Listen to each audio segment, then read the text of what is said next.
Okay, let's unpack this. We're diving into a topic that seems, utterly mundane.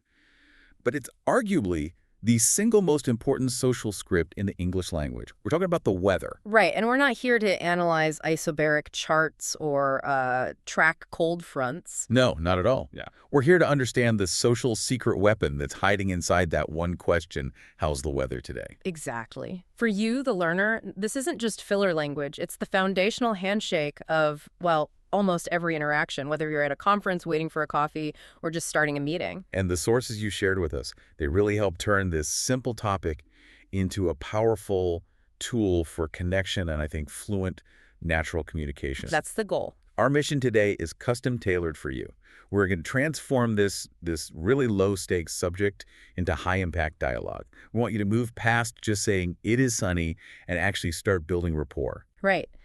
And we've broken this deep dive into 3 critical parts based on the research. First, we need to analyze the specific language. So moving past facts and focusing on feelings, which is what native speakers actually do. Yep. Second, we'll explore the unexpected social purpose of weather talk, specifically the power of complaining to build connection. Which is fascinating. And finally, we'll equip you with the essential vocabulary and 3 powerful idioms you can deploy immediately. And the core principle here is fast knowledge acquisition. It's focused entirely on natural communication. It's not about being a perfect meteorologist. Not at all. It's about sounding comfortable and confident in English. So let's jump in. Let's do it. So let's start with the anatomy of a natural weather conversation. The source material gives us a perfect model for this. And what the research pointed to immediately is the challenge of rapid change. That observation that one day it feels like summer and the next day it feels like winter again. That's not just a weather report, it's the start of a dialogue. And what's fascinating here is how quickly speakers stop focusing on, scientific data and immediately start focusing on a shared personal sensation. The most important grammatical cue we see, and it's repeated everywhere, is the word feels. That's a huge distinction. Why is feels so much more important than just saying the temperature is, 25 degrees? Because temperature is objective data, but feels is subjective experience. If I say it's 25 degrees, you might think, well, not to me. You might run hot or cold. Right. But if I say it feels warmer than yesterday or the air feels heavy, we're sharing an observation about sensation. And that's really easy to agree on. So it's a low-risk way to start building agreement. The lowest risk. That immediately lowers the pressure. The source material gives these great examples like, honestly, it's a bit strange. This morning was cold, but now it feels much warmer.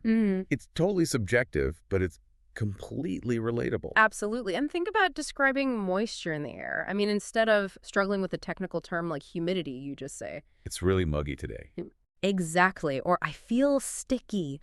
That kind of sensory language is just so authentic and natural. It instantly connects you to the other person. And once you've established that physical feeling, the next natural step is linking that to your mood. Yeah. Right? This is where it gets a little deeper. Precisely. We saw a perfect example in the materials, linking the feeling of heavy air to being tired. Something like, this kind of weather always makes me feel a little tired, like I need a coffee even though I just woke up. Yeah. You're not just describing clouds anymore. You're linking the environment directly to a shared human experience, in this case, fatigue. And that shared experience often leads to the ultimate, low-stakes dilemma, the Great Wardrobe Crisis. The wardrobe crisis, yes. It's a culturally universal point of connection in English-speaking cultures. It gives you a simple story. The speaker complains, honestly, I never know what to wear anymore. That is such a common phrase. I hear it all the time. And it opens the door for a practical problem-solving response, which is the whole point of that part of the conversation. Yeah, exactly. It moves from observation to a daily life decision,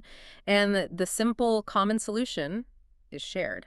I usually bring a jacket, just in case. Right. And in that little exchange, you've built rapport, you've described the changeable conditions, and you've shared a solution. You've confirmed you're both just, pragmatic people navigating the same weird weather. That's incredibly effective communication. Yeah. Okay, so we've mastered the how using feels, connecting to our bodies, our daily choices. Now let's shift to the bigger question.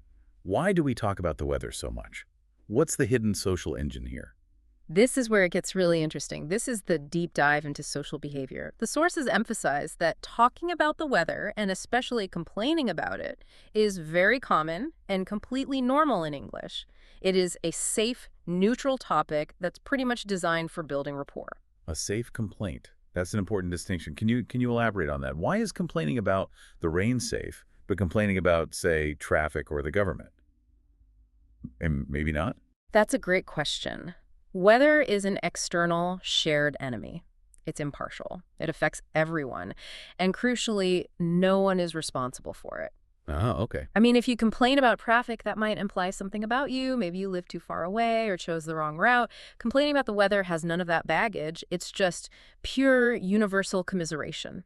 The goal isn't to solve the problem. It's to get agreement. It's to secure agreement, yes. So it's complaining without sounding negative. It's bonding through shared mild suffering. I like that. Mild suffering. And the sources gave us some clear examples of these acceptable complaints. Oh, you hear them constantly. This heat is too much.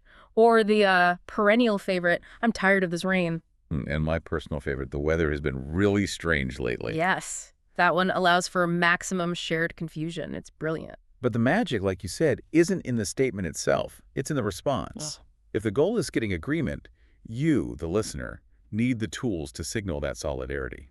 Correct. The response is crucial. It keeps the conversation flowing, it establishes that shared experience, and it signals, hey, I'm with you on this. So what are those powerful, concise responses that you need to master? Well, we've got 3 key phrases. The first 2 are simple. Yeah, I know. Very straightforward. And same here, which confirms the exact same experience. Okay. And the third one, which you highlighted as a key nugget for fluency, is tell me about it.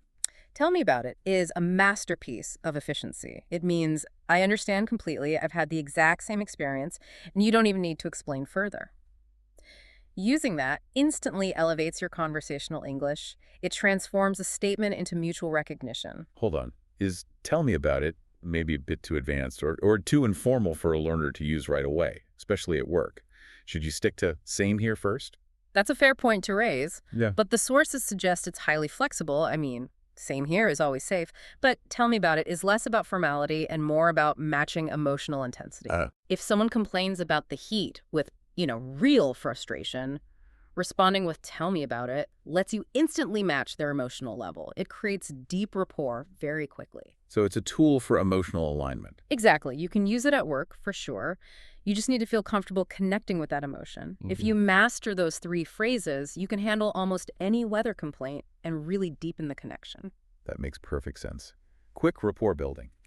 Okay, moving on to our third area, handling the forecast.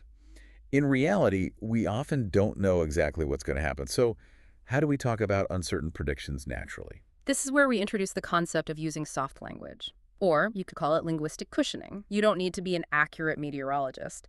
A general, nuanced idea is more than enough. The research clearly shows that native speakers strongly prefer to express possibility rather than certainty. So instead of stating a definite outcome, we kind of buffer it. What specific language should we have in our toolbox? We use softeners like might, could, looks like, and possibly. So instead of saying, it will rain later, you say, It might rain later. or it looks like it's going to rain. For a slightly more formal prediction, you could use an adverb. It's possibly going to clear up this afternoon. But why? I mean, we all have weather apps that tell us the exact hour of the rain. Why do native speakers insist on this uncertainty? Why not just state the fact? Well, there are a couple of reasons. First, forecasts are inherently unreliable, right? So by not committing fully, you avoid being wrong, which keeps the conversation light. But more importantly, it's a social courtesy. Expressing possibility leaves room for the other person to disagree or share a different prediction without creating any friction. It's a low-commitment conversational move. That makes total sense for social harmony. It is. The highest level of certainty you usually hear for a positive prediction is something like, I think it'll be sunny this afternoon. Even that uses the qualifier, I think. And once we've described the weather and softened our predictions, the sources show us how we connect that back to our daily narrative. It just naturally explains our decisions. Exactly. Weather becomes part of the story of your day. It serves as this efficient, universal context for your actions. Give us some of those examples from the source material that connect weather to, mood and plans. Okay, so for a negative choice, you might hear, I don't feel like going out in this weather. The weather is the reason. It saves you a long explanation. Right. Or the reverse, the weather is perfect for a walk.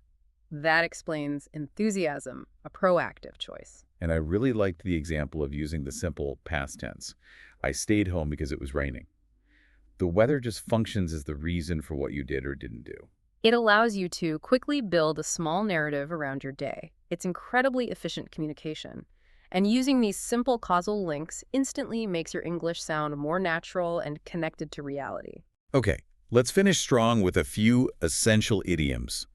We want three powerful, highly usable weather idioms that native speakers really use, ready for you to integrate immediately. Idioms are that final touch on fluency, and we selected these three because they are so common, natural, and safe to use in pretty much any context. Okay? Idiom number one, under the weather. This is a classic. It means feeling a little sick or tired, not, severely ill, but just not 100%. It's a very polite, gentle way to say you're feeling unwell. And crucially, it has nothing to do with rain or storms. Can you give us a couple of usage contexts for that one? Sure. In a work context, I'm feeling a bit under the weather today, but I still made it in. It explains low energy. Or, when canceling a plan, I think I need to stay in tonight. I'm feeling slightly under the weather. Perfect. Idiom number two, fingers crossed.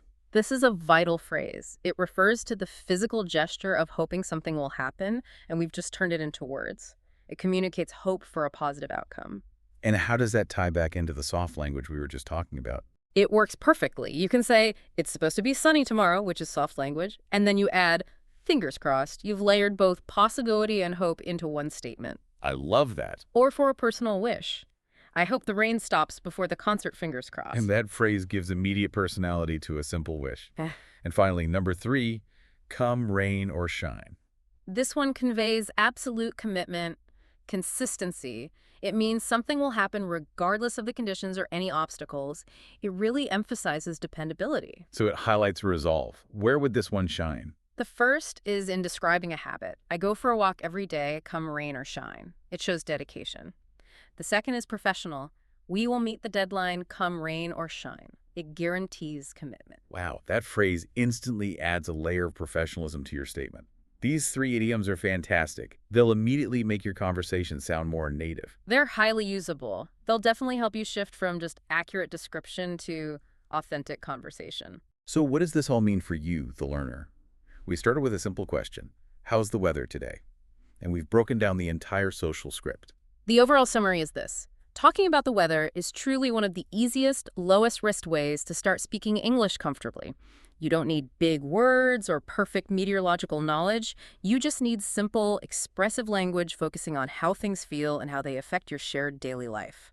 Focus on connection, not accuracy. It's about rapport, not scientific fact. So next time someone asks you, how's the weather today? You won't just know what to say.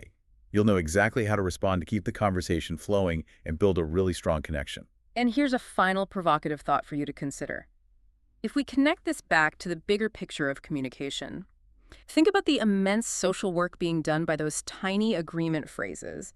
How much rapport can you actually build with just three simple words like, tell me about it, transforming a simple observation into shared connection and understanding? That ability to quickly align yourself with another person is incredibly powerful. Use that power.